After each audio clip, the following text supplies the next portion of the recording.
mandated by the Ondonga King to speak on the matter.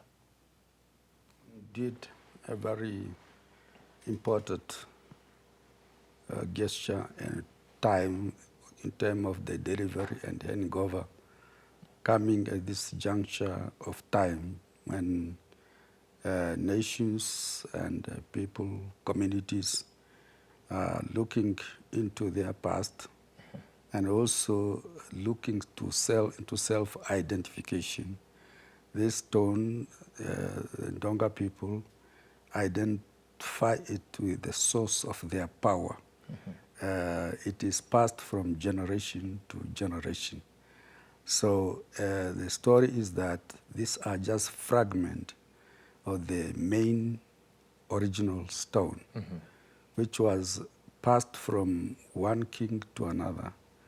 This one it was taken from the fourth recorded king of Ondonga, who ruled between 1750 and 1810. So normally, when the king dies, the field or the place where you occupy is, so to say, not settled by the next one. The next one must find his own. But this implement and power, they must be passed to the next one to take over the reign of power. In the royal lineage. Yes, and this is associated with the real power of the community, where they derive their strength, and also in larger is also related to rain making. It's also part of the instruments of rain making and the trust in their culture and systems. It's a known fact that most of our historical relics are still in museums, some of them owned by the state, some of them in private collections. What does it say about our relations with long-standing relation, actually, that dates back over 150 years with Finland?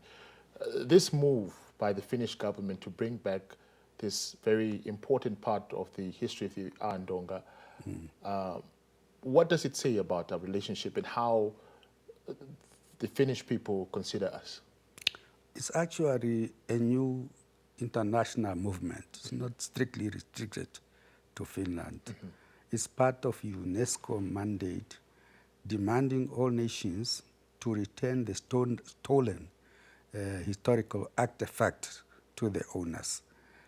Recently, you might have heard about the return of the Benin artifacts, cultural items from the European Museum, from French Museum, from British Museum. So are also in Nigeria. But this is a demand, international demand. And also, to us, it's a cultural renaissance. Remember, in the past, with Christianization and Muslimization of the African people, all those African beliefs were considered to be paganism.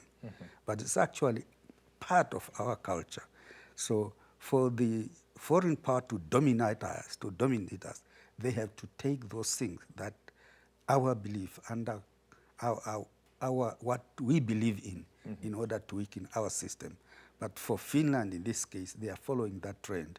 Remember recently, last 7 years or so, Finland also returned the stone of the Ukwanyamba people and the stone of the Ombalantu people.